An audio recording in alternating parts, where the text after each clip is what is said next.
السلام عليكم ورحمة الله تعالى وبركاته. walaalihii qaaliga waa idin salaamay meel walbo caalamka aad ka joogtaan iyo sidaad u dhantihiin oo walaashin xayaada idin leh mar kale kulanti wanaagsan iyo isku soo noqod wacan maanta insha Allah waxaan rabaa inaan idin la qaybsado vlog yar waan idin soo duubay carruurta magaalada u kaxeeyay maadaama ay maanta Saturday tahay ama Axad insha Allah carruurtii farxad la soo siiyo iska wanaagsan tahay oo hawo farashaha soo qaadataan insha Allah حتى يكون الكامل بحنا سيد الكيسان نصعد walaalihii qaaliga ah حتى يكاري صارنا عروس سيد الكيسان ما شاء الله maalmaha axadda iyo sabtida waxaa wanaagsan in carruurta la saaro lasoo baaweeliyo lasoo daaliyo iyo wadaalo guriga la keeno hadhow kuma dhibayaan hore ay kaaga seexanayaan insha Allah markaad saad arkaysaan waa soo baxnay walaalihii qaaliga ah sida wanaagsan biidhnillaahi alkariim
walaalihii qaaliga hadda waxaa imaanay meeshii aan rabnay in aan carruurta ku ciyaarsiino ama meeshii carruurta ay ku ciyaarayeen insha Allah hadda waxaa istaagsanahay meeshii hore waxaana laga qorayaa magacyada iyo da'da carruurta ay jiraan insha Allah waxaana la siinayaa kaarar yar yar aan meesha ku galno biidhnillaahi alkariim marka insha Allah marka intaas qaadano oo nala check gareeyo ayaan gudaha u galeynaa meesha waa meel aad u weyn oo maasha Allah carruurta aad ugu ciyaarayaan waa kaga nasanaysaa halkaas ayaa iska fadhiisanaysaa qalaas iyaga ayaa meelahaas ku boodboodayo kolba meel ayay ku ciyaarayaan markay saas u ciyaaraan carruurta waxa waaye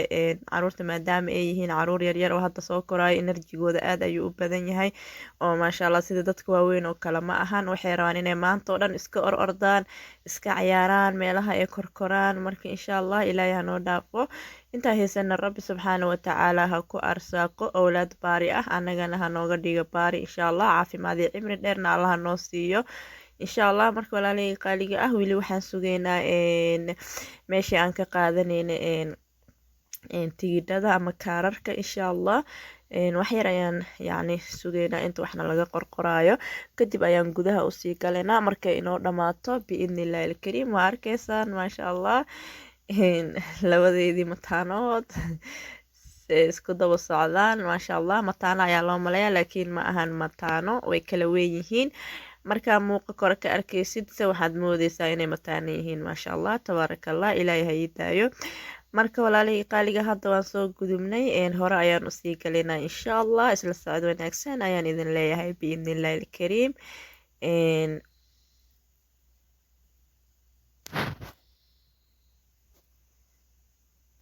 haddana walaalahayga qaaliga ah kabihii ayaan iska siibeynaa qaasatan caruurta meesha oo lagu cayaarayo playgroundka looguma ogolo inay caruurta kaba xirnaadaan. marka insha allah kabaha meel ayaa loogu ridayaa oo yacni sanduuq ah ama box lagu aruuriyo kabaha ayay qabtaa meesha. soo marka halkaas ayaan u gelinay oo caruurta looma ogolo meesha inay kaba la galaan. marka insha allah inay kalumaan ayaa dhici karta. marka meesha aad ayo yacni waxbaa ku goglan meesha oo looma ogolo wasaq iyo waxaa. insha allah sidaad arkaysaan hadda meeshan ayaan soo geliyey oo qaybtii u horeysa ah halkan ayay ku ciyaarayaan biidnillahi alkariim. isla socod wanaagsan walaalahayga qaaliga ah. waxaan rajeynayaa caruurtiina in aad soo wadi doontaan maalmaha sabtidii axadda insha allah si ay usoo ciyaaraan hawo fareesha usoo qaataan insha allah. ka farxi caruurta.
haddana waa soo baxnay walaalahayga qaaliga ah oo waqti dambe ayay nagu noqotay habeen ah 1 saac iyo bar ama 7 iyo barki fiidnimo insha allah hadda ayaa meesha kasoo baxnay sidaan maanta dhan caruurta usoo ciyaarsiinayna alxamdulilah hadda insha allah waa sii anbabaxeena waxaan sii mareynaa meel casha aan ka iibsanayna insha allah oo aan sii qaadanayna take away soo saacadaan ma cuni karno qabowna wuu jiraa caruurta in aan yacni meesha ku siiyo marawe insha allah gurigeena ayaan usii qaadanaynaa oo meesha ayaan kasoo siiyey qado jibsi iyo cabitaan iyo waxaas ayay iska soo caabeen iyo creeps iska soo cuneen marka alxamdulilah hadda baahi ma hayso marka insha allah meeshaas ayaan sii maraynaa kadibna xaafadda ayaan toos u aadaynaa biidnillahi alkariim hadduu ilaahay nabad nagu gaarsiiyo marka insha allah walaalahayga qaaliga waxaan ka rajeynayaa inaad ka hesheen faloogi maanta insha allah oo yacni fideogeena aad ka hesheen biidnillah fadlan subscribe noo saar channelka haddaa nagu cusubtahay nagu soo dhawow nagu soo biir si aad noola socotidna gambaleelka furo markaa subscribe saartid insha allah fideogana like saar siina share garay asxaabtaada lasii wadaag marka aad ayaad u mahadsantihiin walaalahayga qaaliga ah inta aan muuqaalka lamid ah aan ku kulmi doono waxaan idinku dhaafayaa asalaamu calaykum waraxmatullaahi tacaala wabarakaatu fi amaanillah